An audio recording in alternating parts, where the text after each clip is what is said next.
मेरा नाम ऋषभ है। फिलहाल मैं रेलवे में असिस्टेंट लोको पायलट हूँ।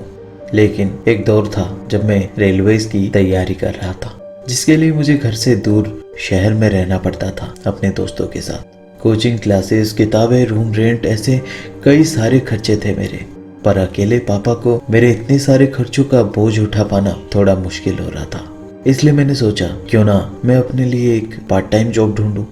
इससे अपने खर्चे भी मैनेज हो जाते और पापा का बोझ भी थोड़ा कम हो जाता। मैंने इंटरनेट पे कई सारी वैकेंसीज देखी, पर उसमें से एक था जोमैटो फूड डिलीवरी बॉय का। ये मुझे काफ़ी हद तक सही लगा, इसलिए मैंने जॉब के लिए अप्लाई कर दी। कुछ ही दिन बाद मेरा ज्वाइनिंग भी हो गया।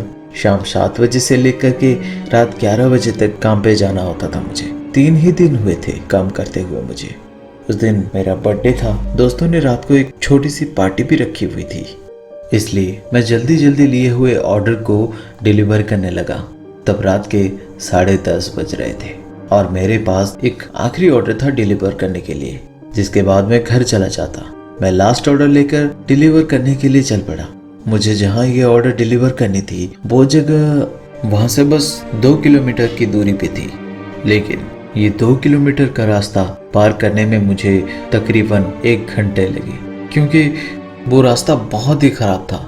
और वैसे भी वहाँ पे उस रोड पे कंस्ट्रक्शन का काम चल रहा था। जैसे तैसे कर मैं वहाँ पहुँचा जहाँ मुझे ये फूड डिलीवर करनी थी। पहले तो घर को देखकर मुझे थोड़ा सा अजीब लगा, क्योंकि वो घर बहुत ही पुराना लग रहा था। उसके गेट और कांच की खिड़कियां भी सब टूटे हुए थे। ये देखकर मैं भी मन ही मन सोचने लगा, ऐसे घर में कोई रहता भला? मुझे तो लगता है इस घर में इंसान नहीं भूत रहते होंगे। ये सोचते हुए मैं दरवाजे पे गया और डोरबेल दबाया, पर कोई दरवाजा खोल नहीं रहा था। मैंने फिर से डोरबेल बजाया, पहली बार की तरह। इस बार भी कोई दरवाजा खोलने नहीं आया, इसलिए मैंने बार बार उस रजिस्टर्ड मोबाइल नंबर पे कॉल किया। मोबाइल रिंग हो रहा था, पर फोन कोई रिसीव नहीं कर रहा था। मुझे बहुत गुस्सा भी आ रहा था, क्योंकि मुझे अपने फ्रेंड्स के साथ बर्थडे पार्टी सेलिब्रेट करनी थी। रात भी बहुत हो रही थी, इसलिए मैंने सोचा शायद घर में सब सो रहे होंगे। इसलिए मैं ऑर्डर कैंसिल करके वहां से जाने वाला ही था कि तभी मुझे एक अनजान नंबर से फोन आया। मैंने फोन रिसीव किया। फोन के उस ओर से मैंने किसी को कहते हुए सुना, ऑर्डर कैंसिल मत करना भाई, मैं अभी घर में नहीं हूँ। घर में मेरे माँ और पापा होंगे, वो थोड़ा बीमार है, इसलिए वो चल फिर नहीं पा रहे हैं। आप एक काम कीजिए, दरवाजा खुला होगा, आप खाना घर के अंदर रख के चले जाइए।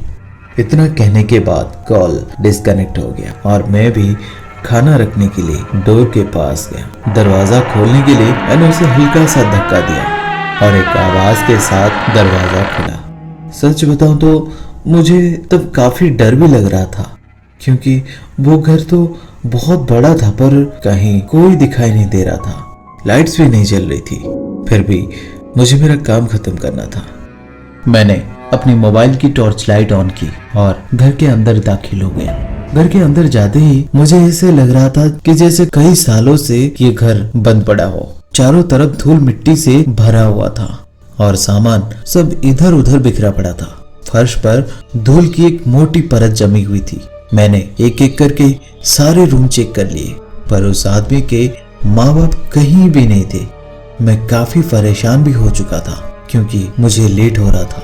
मैंने फिर से उस नंबर पे कॉल लगाया, पर फोन लग नहीं रहा था। मैं वहां से वापस आने वाला ही था कि तभी मुझे उस नंबर से एक SMS मिला, भाई मम्मी पापा छत पर है, आप वहां जाकर दे दीजिए।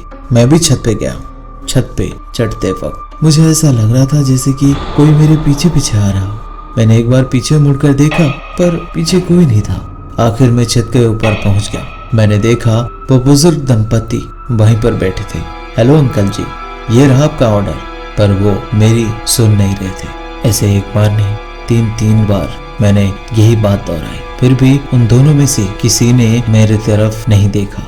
मैं उनके सामने गया तो मैं उन्हें देखकर डर गया, क्योंकि दोनों की आंखें नहीं थी और उनका चेहरा भी भयानक दिख रहा था।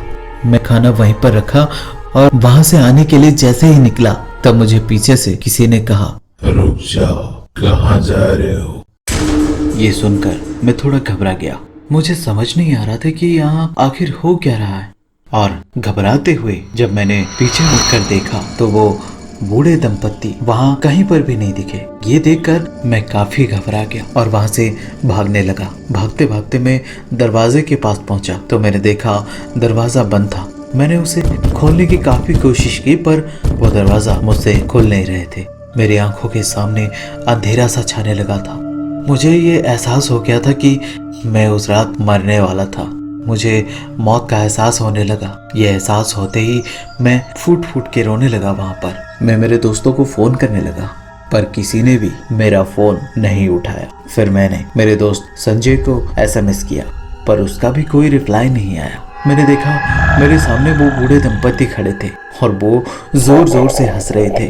मैंने दरवाजा तोड़ने की कोशिश की पर वो लकड़ी का दरवाजा जैसे मुझे लोहे का दरवाजा लग रहा था। फिर भी मैंने वो दरवाजा तोड़ने की बहुत कोशिश की, यहाँ तक कि मेरे हाथों से खून भी निकल रहे थे। फिर आखिर में मैं दरवाजा तोड़ने में कामयाब हो गया और मैं बाहर निकलने वाला ही था कि किसी ने मेरे सर पे जोर से मारा और मैं वहीं पे गिर गया। उसके बाद क्या हुआ मुझे पता नहीं। जब मेरी आंख खुली तो मैं हॉस्पिटल में था और मेरे सारे दोस्त भी वहीं पर थे। और हाँ, उनके साथ साथ एक और आदमी था जिसे मैं जानता नहीं था। बाद में पता चला कि वो वही आदमी था जिसको वो ऑर्डर में डिलीवर करने वाला था।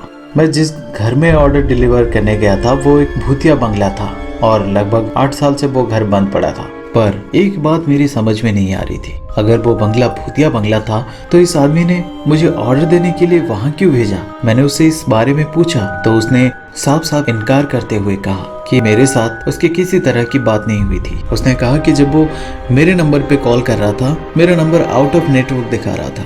मैंने उससे पूछा कि अगर वो घर उसका नहीं है तो मैं उसको उस भूतिया बंगले में कैसे मिला।